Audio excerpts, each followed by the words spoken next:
Hello, my name is Ari Waldman. I'm a person who stutters. Today is Wednesday, December 2nd, 2020, the 16th day of the Jewish month of Kislev. My video, parsha, from Parshat Vayishlach in the book of Bereshit Genesis, day 42, and I'm doing both the third and the fourth reading, but it's really the fourth reading today, corresponding to the fourth day of the week. My name is Ari Waldman. I'm a person who stutters, and I'm going to be working on pausing. Yaakov named the place Peniel, God's face, because I saw God's face to face, and my soul was saved. When he passed Peniel, the sun rose for him, and he was limping on his thigh. Consequently, to this day, the children of Israel may not eat the sciatic nerve of an animal, which arises by the hip joint, because the angel touched the joint of Yaakov's hip at the sciatic nerve. Yaakov looked around to see, and look, Esav was coming, and 400 men were with him. So Yaakov divided the children among Leah, Rachel, and the two maids. He placed the maids and their children first, Leah and her children behind, because they were more cherished, and Rachel with Yosef last, because they were most cherished. He went ahead of them to protect them, and prostrated himself progressively on the ground 7 times until he approached his brother.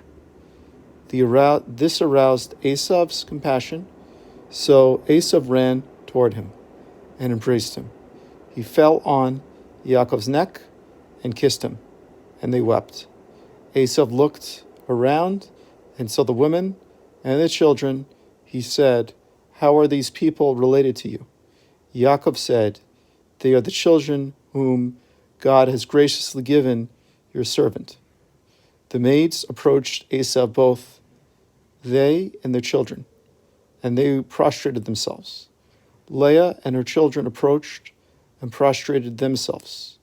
And afterwards, Yosef and Rachel approached and prostrated themselves.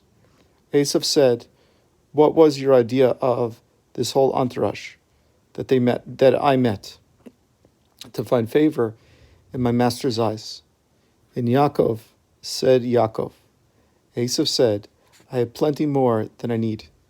My brother, you can keep what is yours." Yaakov said, "Please don't say that. If indeed I have found favor in your eyes, then take my gift from my hand."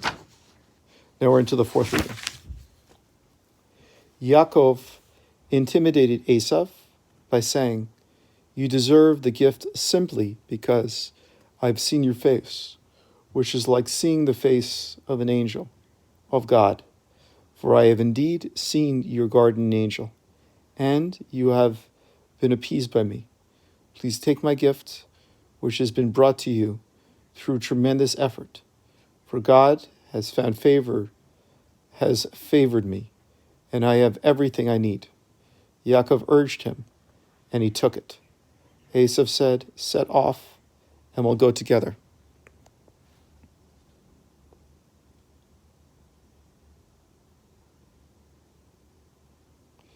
"I will go alongside with you, as slowly as you want." Yaakov said to him, "My master knows that the children are tender. The flocks and the cattle, which are raising their young, depend upon me. If they push them too hard, one day all the flocks will die. Let my master please go ahead at his own pace before his servant, and I will move at my own slow pace, according to the pace of the animal workforce that I'm responsible for, and according to the pace of the children, until I come and meet my master at our final destination of Seir." Esav said, "Please let me station with you some of the men that are with me. Why is that necessary? Yaakov said, may I find favor in my master's eyes and don't pay me anything?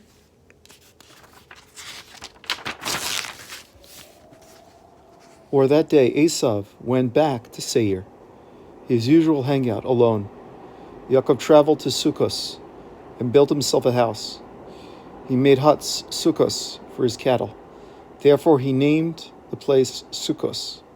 After 18 months on his way from Padamaran, Yaakov came to the city of Shechem, which is in the land of Canaan, whole in health, wealth, and Torah knowledge.